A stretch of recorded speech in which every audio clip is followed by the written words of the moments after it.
क्योंकि यहाँ पर क्या समझाया जाता है वो बहुत महत्वपूर्ण होता है। आपको वो समझाना ही नहीं आता। आप क्या सोचते हैं कि कंपनी कंज्यूमर के बीच का मार्जिन आएगा, रॉयल्टी टेक्निकल पे जाएंगे, लाख 2, 5 लाख, 10 लाख की इनकम आ जाएगी, डायमंड बन जाएंगे और इसीलिए लोगों को ला रहे हैं। अरे जिनके पास पहले ही पैसा, वो आएंगे क्यों? उनको नहीं चाहिए 2 लाख रुपए पर मंथ की इनकम। लेकिन हमारी तो इनकम पहले ही थी, लेकिन हमें पता नहीं ऐसी क्या बात समझाई गई कि मैं आया और मेरी सारी अपलाइन मेरे से भी ऊपर थी। मेरे बॉस मेरी कंपनी में जिनकी सैलरी 17,000 थी, उन्होंने मुझे ज्वाइन कराया। उनको ज्वाइन कराया भेरुधन करवाजी ने, जिनकी कंपनी की खुद की फैक्ट्री थी। उनकी अपलाइन थी बीसी छाबड़ा जी, केसी छाबड़ा जी, जिनका उस समय 100 करोड़ का टर्नओवर था, 100 करोड़। तो इस गलतफहमी में मत रहना कि बड़े लोग नहीं करेंगे। उन्हें समझाना कुछ और पड़ता है और समझाते आप कुछ और है। जो जैसा है ग्राहक उसे वैसे समझाना पड़ेगा ना। एक करोड़पति आदमी है, करोड़पति आदमी है, अब तुम उसको साबुन समझा रहे हो, हमारा साबुन 9 रुपए का है, वो कहे। और एक आदमी बेचारा मजदूर है, तुम उसे समझा रहे हो न्यूट्रीचार्ज वुमन, जान में जान डाल दे खाते ही। अरे वो कहे यार रोटी खाऊंगी पहले ये खाऊं।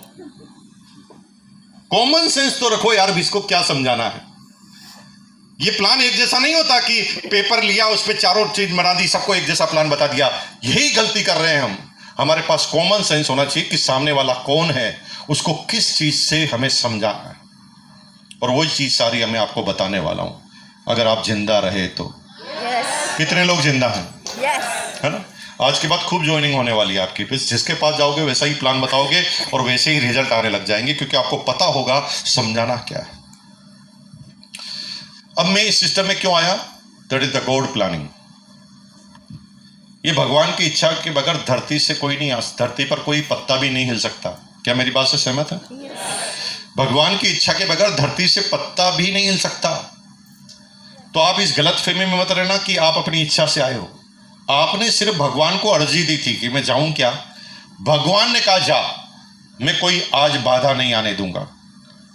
बाकी तुम आना भी चाहो और भगवान तुम्हें यहां ना बुलाना चाहे तो तुम्हारे अंदर ताकत नहीं कि आ जाओ, क्योंकि भगवान के पास कितनी ताकत है। बाढ़, आंधी, तूफान, भूकंप, जन्म, मरना, शादी करना, ये सब भगवान के हाथ में है। जो लोग नहीं आए हैं ना, उनसे पूछना क्यों नहीं आए। वो क्या बोलो, सर आने के लिए मैं रवाना हो गया था, तभी पड़ोसी के घर में से आवाज आई, आ, अंदर जाके देखा तो टपक गया। भगवान तुम्हें रोकने के लिए किसी को टपका भी सकते हैं। तो इस गलतफहमी में मत रहना कि तुम तुम्हारी इच्छा से आए हो।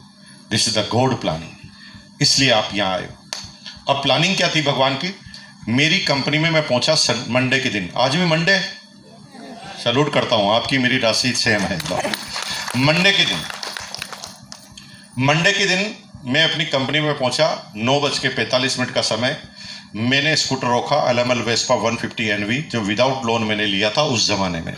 वो स्कूटर मेरे पास आज भी है।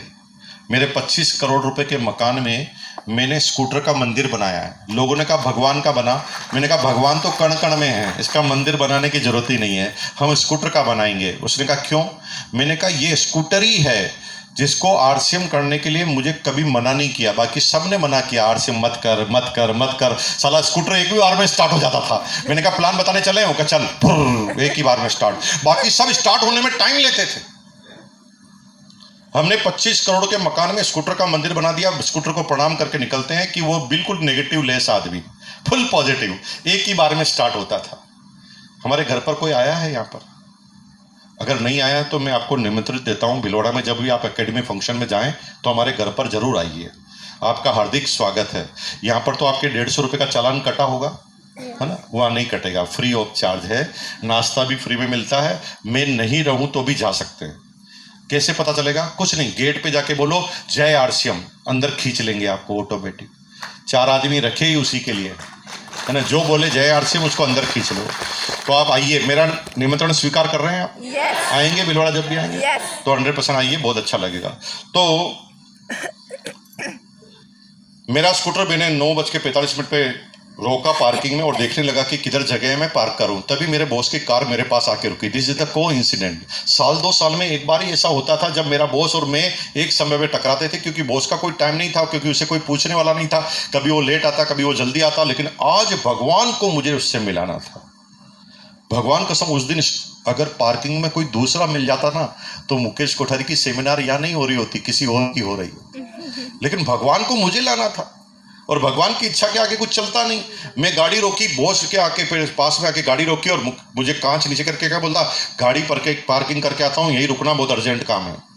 मैं वहाँ खड़ा हो गया। मैं सोचने लगा कि मैं कितना बड़ा आदमी बन गया, बॉस को भी मेरे से काम पड़ता है।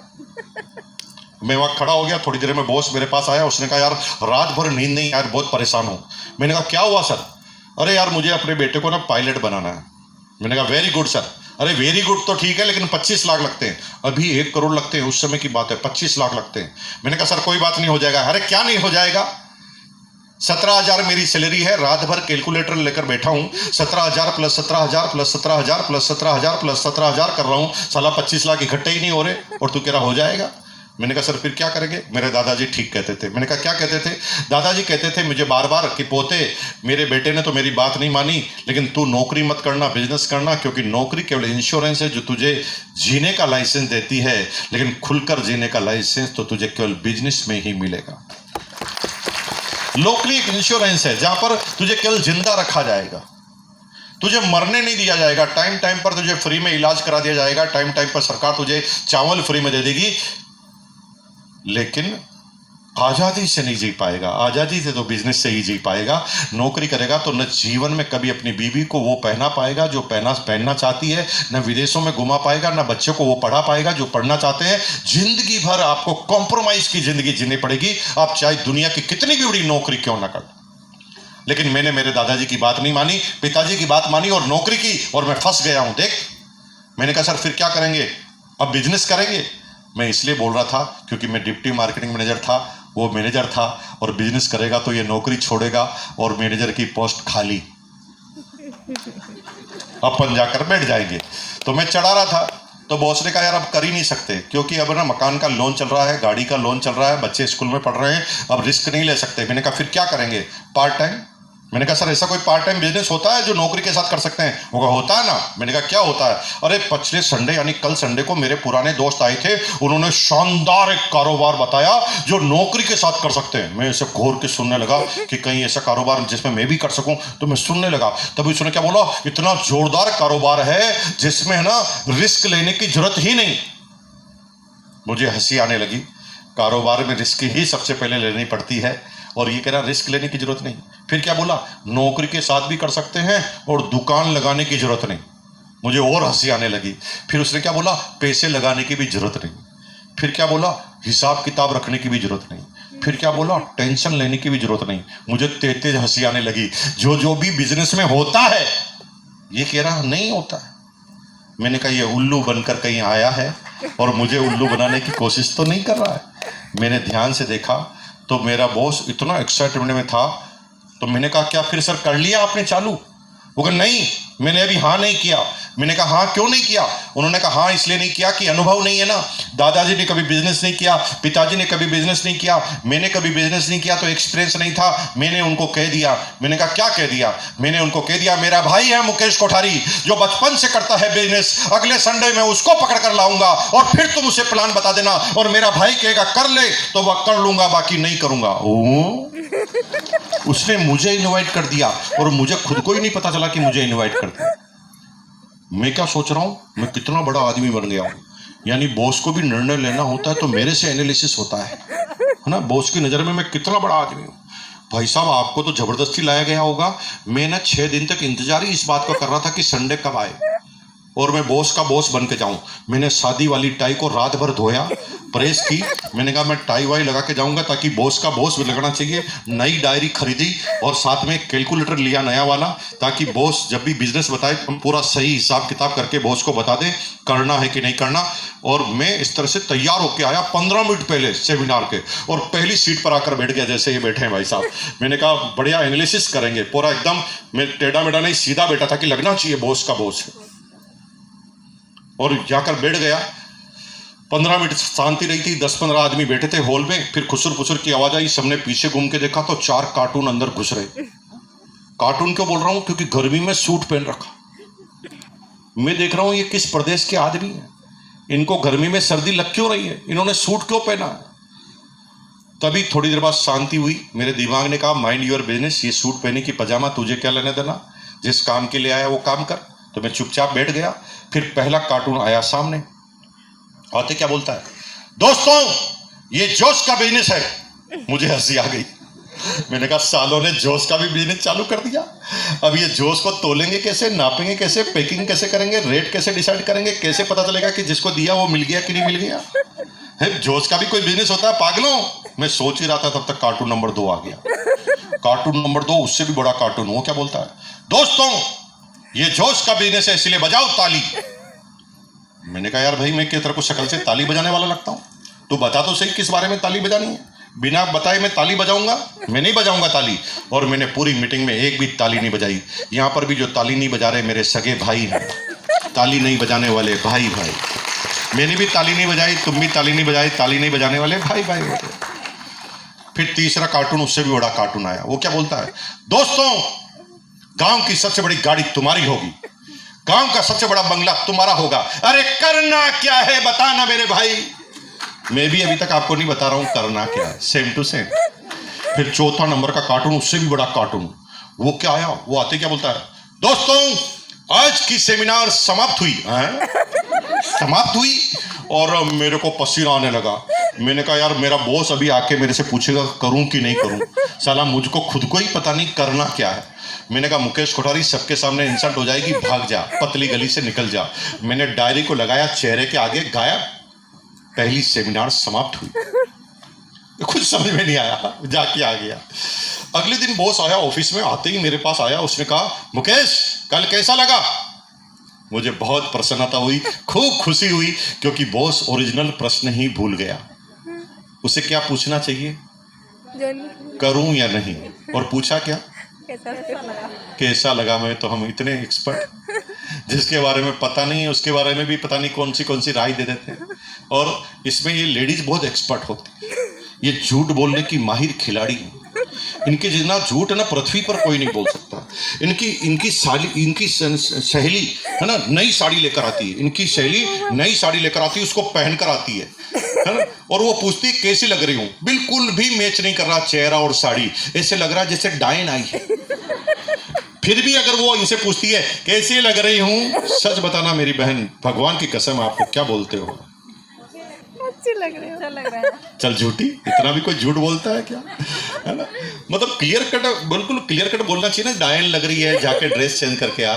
लेकिन आप कहते हैं साला साड़ी इसकी पहन ये रखा है, पैसा इसका लग रहा है, मेरे बाप का क्या जा रहा है। वो यूं पूछती भी है, झूठ मत बोल, वास्तव में बता कैसी लग रही हूं। भगवान की कसम, भगवान को भी गुस्सा दिया पीछे। अब इतना भी कोई झूठा होता है क्या पृथ्वी पर, आप देखो। तो हमारे को बोला सही बता। मैंने कहा यार बॉस क्या बात करो, मुझे झूठ से कितनी नफरत, एकदम बहुत अच्छा लग रहा है बिजनेस। अच्छा कोई रिस्क लगी क्या। मैंने कहा नो रिस्क सर, कोई रिस्क नहीं लगी। कोई टेंशन। मैंने कहा नो टेंशन सर। कोई प्रॉब्लम। मैंने कहा नो प्रॉब्लम सर। ठीक है फिर 1500 रुपए दे।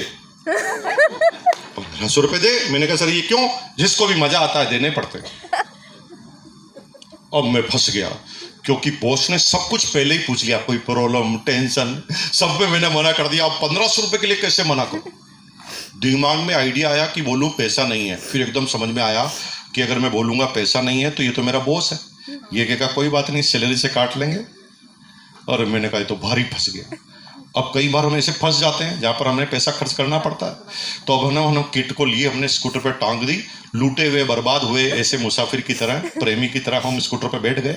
और स्कूटर पर बैठे बैठे अब जा रहे हैं घर की तरफ। अब दिमाग और दिल बात कर रहा है। दिमाग क्या बोल रहा है, फंस गया ना। तो दिल कह रहा है यार क्या करता है यार, बॉस के सामने कैसे मना कर सकते थे। अरे फिर भी कुछ बोल सकता था। अरे मैंने कैसे बोलता है यार, मेरा बॉस है। हम दोनों आपस में बात कर रहे हैं, दिमाग दिल। स्कूटर चल रहा, स्कूटर जाते जाते ना एकदम घर के पास पहुंच गया। घर के पास से ना मेरी बीबी मुझे दूर से ही नजर आ गई। दिमाग मुझे छोड़कर ही भाग गया, केवल दिल ही बच गया। अब मुझे एकदम याद आया मेरी बीवी ने मुझे सुबह 60 रुपए मांगे थे और मैंने कहा डार्लिंग अभी पैसे नहीं है, सैलरी आने पर देंगे। 60 रुपए के लिए मना कर दिया और अब मेरी डार्लिंग को पता चल गया कि 1500 रुपए के कपड़े खुद के लिए खरीद के लाया है। तो मेरी बीवी मेरे पूरे खानदान का पोस्टमार्टम की रिपोर्ट मेरे सामने पेश करेगी। तो मैंने कहा ये सारी प्रॉब्लम तो एक किट है, तो साला किट को घर में ले जाएंगे ही नहीं, किट को बाहर ही फेंक देंगे। तो बाहर ही वेंटिलेटर पे फेंक दिया। मैंने कहा टाइम आने पे निकाल देंगे। किसी ने फेंकते हुए देख लिया, वो लेके भाग गया। मेरी पहली किट ही मेरे पास नहीं है और मैं भाषण दे रहा हूँ। अभी भी आपको समझ में नहीं आ रहा गॉड प्लानिंग, भगवान की प्लानिंग क्या होती है हमें पता ही नहीं।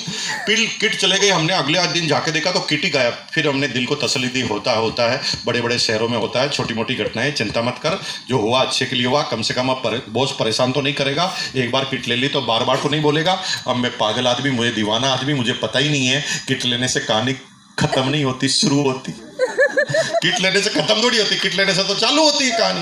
अब मेरा बॉस है ना ऐसे रिएक्ट करने लगा जैसे मैं उसकी प्रेमिका हूं। पहले तो 5-7 दिन में एक बार आता था, लेकिन किट लेने के बाद पता नहीं क्या परिवर्तन आया। हर 15 मिनट में आके कहता और मुकेश, अरे मैंने कहा इसको हो क्या गया। मेरे को आके बार बार बोलता मुकेश ये तूने किट लेना, वो छोटी बड़ी किट नहीं है, गांव की सबसे बड़ी गाड़ी तुम्हारी होगी, गांव का सबसे बड़ा बंगला तुम्हारा होगा। इसीलिए आज रात को 8 बजे मेवाड़ चैम्बर ऑफ कॉमर्स में एक मीटिंग रखी गई है। बड़ी मुश्किल से पास मिले हैं, अपलाइन से 20 रुपए का एक पास है, 2 पास छीन के लिए हैं, क्योंकि मुझे पता है कोई जाए ना जाए 2 जरूर जाएंगे, एक मैं एक तू तो मुझे मना करेगा ही नहीं, ये मुझे पहले ही पता था, इसलिए तेरा पास पहले लेकर आया हूं, चलेगा ना। मैंने कहा ये कैसा इनविटेशन है यार मेरे भाई, पहले कह रहा कॉन्फिडेंस है, फिर पूछ रहा है इसको कैसे मना करूं तो इंसल्ट हो जाएगी।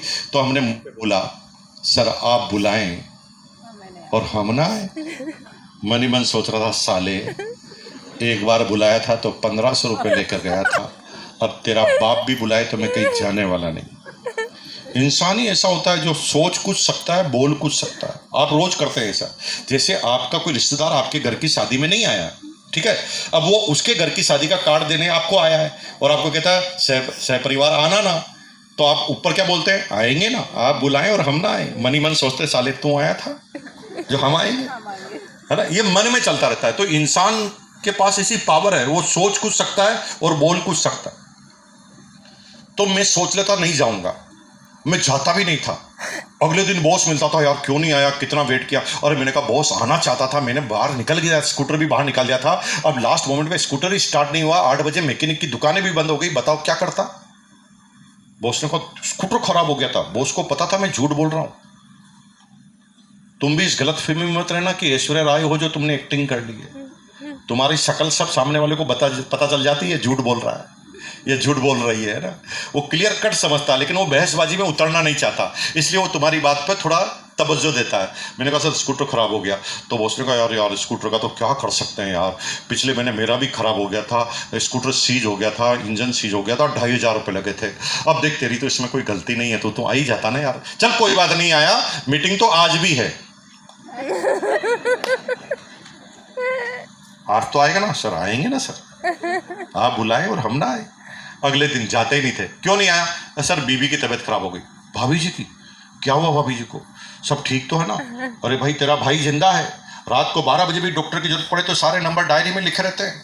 भाई पहली बार तेरे से प्यार हो गया है, वेरी गुड मैन, अरे इतना अच्छा आदमी तू। बीवी की तबीयत खराब हो तो घर से बाहर भी नहीं निकलना चाहिए, ये पति का पहला फर्ज है। Very good decision. मीटिंग तो आज भी, हर डिसीजन को सही बताकर आगे इनवाइट कर दे। अगले दिन क्यों नहीं आया सर, मेरी तबीयत खराब हो गई। पहला सुख निरोगी काया, दूसरा सुख घर में माया। खुद की तबीयत खराब हो तो घर से भी बाहर नहीं निकलना चाहिए, मीटिंग तो आज भी। और भैया मैं तो रोज बहाने बनाता, और रोज वो ना बिल्कुल भी ऐसा जताता ही नहीं था कि उसे पता चल गया कि झूठ बोल रहा है, क्योंकि उसे पता था कि एक दिन ये पिघल जाएगा, बहाने बनाते बनाते ही थक जाएगा। यहाँ पर भी कई ऐसे आदमी हैं जो कई दिनों से बहाना बना रहे थे, आज आ गए, है ना। अलग अलग तरीके से बोलते ही जा रहे हो, यार साला आज इसको निपटा के आते हैं, ठीक है जी। तो मैं रोज बहाने बनाता था। सुबह उठते ही अब मेरा काम था आज क्या बहाना बनाऊंगा उसके बारे में सोचना। मेरा काम ही अलग हो गया, काम ही चेंज करा दिया उसने। अब मैं रोज ना ऐसे कहीं पे भी खड़ा होता था, पास में से कोई परछाई भी निकलती थी तो मुझे डर लगता था कि कोई आके मुझे लेके तो नहीं जाएगा मीटिंग में। भाई साहब मेरे ना सपने में मेरा बॉस आने लगा। मैं जो ही गहन निंद्रा में जाता था, मेरा बॉस हाथ पकड़ के कहता था चल मीटिंग है। तो मैं नींद में कहता मैं बिजी हूं। तो बीबी कहती कहां बिजी हो, तुम तो सो रहे हो। हालत इतनी खराब हो गई। एक बॉस होशियार था, बॉस ने 15 दिन बाद है ना लैंडलाइन पे कॉल किया। उस समय मोबाइल नहीं होता था। मुझे क्या बोलता है, मुकेश क्या हाल चाल है। मैंने कहा बहुत बढ़िया। आज तेरे घर पे कोई मेहमान तो नहीं आया। मैंने कहा नहीं आया। अच्छा, तू सुबह सुबह स्कूटर पे दूध लेना जा रहा था, तेरा स्कूटर ठीक काम कर रहा है। मैंने कहा सर स्कूटर तो ठीक ही काम कर रहा है। ओके, तू और तेरी बीवी दोनों गार्डन में दौड़ रहे थे, दोनों की तबीयत ठीक है। मैंने कहा हाँ दोनों की तबीयत ठीक है, आ जा। और अब मैं साला फंस गया। मैंने कहा आज तो इसने सारी चीज पहले पूछ ली, क्योंकि उससे पहले मैं सबको निपटा चुका था। जो पैदा ही नहीं हुआ था उसको भी मार चुका था। दादाजी की तो तीसरी बार अंत्येष्टि कर दी थी मैंने। और ऐसा करते करते मैं 15 दिन तक निकल गया था। मैंने कहा अगर आज मैंने बहाना बनाया तो 15 दिन की सारी मेहनत खराब हो जाएगी और मैं झूठा साबित हो जाऊंगा। आज मुकेश कोठारी चलते हैं, थोड़ी देर नाटक कर कुरा के बैठ जाएंगे और थोड़ी देर बाद कह देंगे कि सर आपके इस बिजनेस से हमें कोई मतलब नहीं है, हम करेंगे भी नहीं। लेकिन बिना समझे बोलेंगे तो बॉस नाराज हो जाएगा।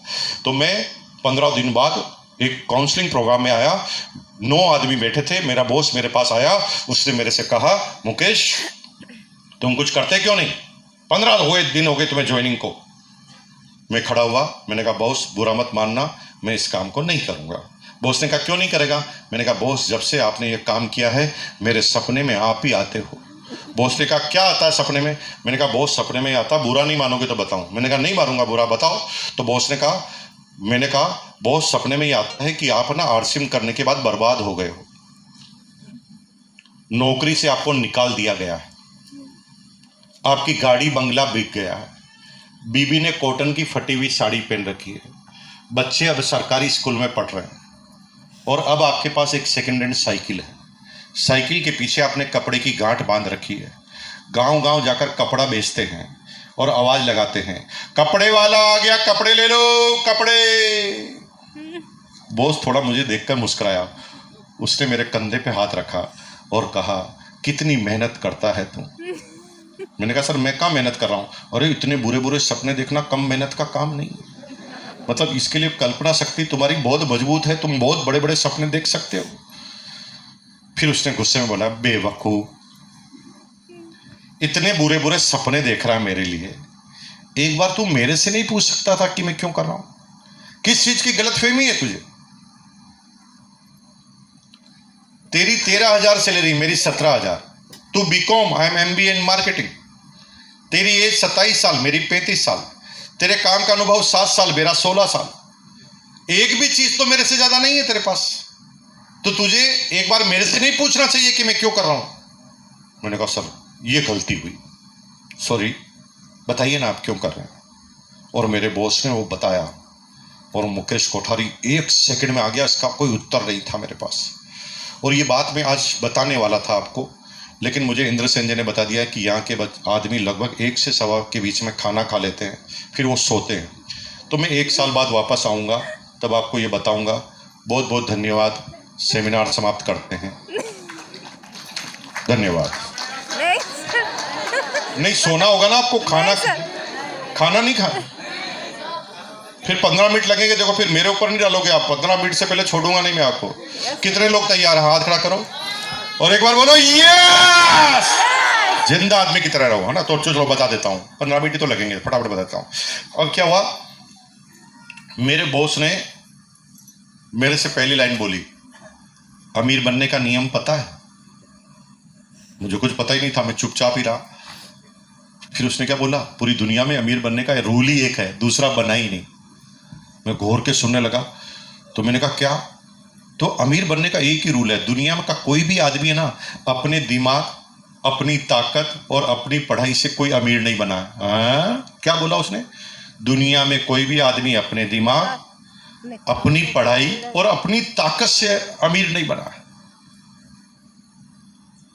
मैं सोच ही रहा था तब तक उसने एग्जाम्पल दे दिया, और एग्जाम्पल एकदम सही था। उसने कहा दुनिया के 100 सबसे बड़े उद्योगपति, दुनिया के 100 सबसे ज्यादा पैसे वाले आदमी में एक भी आदमी ऐसा नहीं है जो कभी अपनी क्लास का भी टॉपर रहा हो।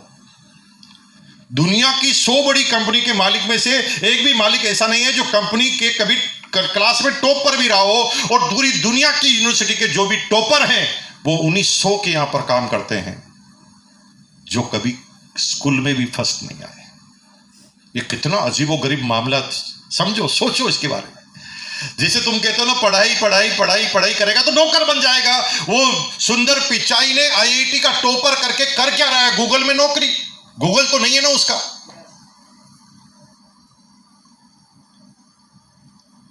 मैं घूर के सुनने लगा, तभी उसने क्या बोला, दुनिया में अमीर बनने का एक रूल है, दूसरा बना नहीं। रूल यह है कि जब आप अपने मिशन के लिए, जब आप अपने काम के लिए आपसे ज्यादा अनुभवी आदमी, आपसे ज्यादा दिमाग वाला आदमी, आपसे ज्यादा पढ़ा लिखा आदमी, आपसे ज्यादा ताकतवर वाला आदमी, जब आप अपने काम के नीचे लॉन्च कर देते हो, जब वो आपके काम के में लग जाता है, फिर दुनिया में कोई भी आदमी आपको अमीर बनने से रोक नहीं सकता।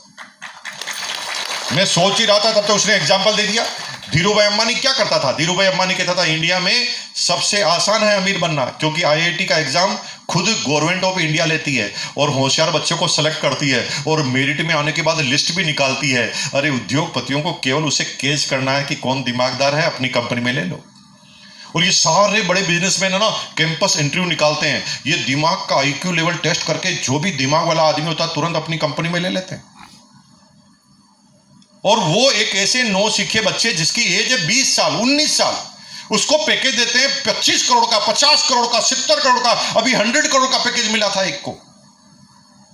21 साल का लड़का जिसको अभी पूरी परिभाषा भी फैमिली की पता नहीं है, उसको 100 करोड़ का पैकेज। वो 100 करोड़ का इसलिए नहीं मिल रहा है कि उसके पास बहुत सारा ज्ञान है, वो इसलिए मिल रहा है क्योंकि उसके पास दिमाग का पावर बहुत ज्यादा है। यानी जब भी वो किसी चीज को ग्रहण करेगा ना तो तुरंत उस काम को कर लेगा। एक काम को जब कंप्यूटर में डालते हो तो कंप्यूटर को जहां टाइम लगता है वहां पर वो दिमाग अपने आप में तुरंत एनालिसिस कर लेता किसी चीज को। और सारे उद्योगपतियों को यह पता होता है। धीरू भाई अंबानी क्या करता था, पैसा कमाने के बाद उसके पास ये फॉर्मूला था कि मुझे ना दिमाग वाले आदमी को लेना है।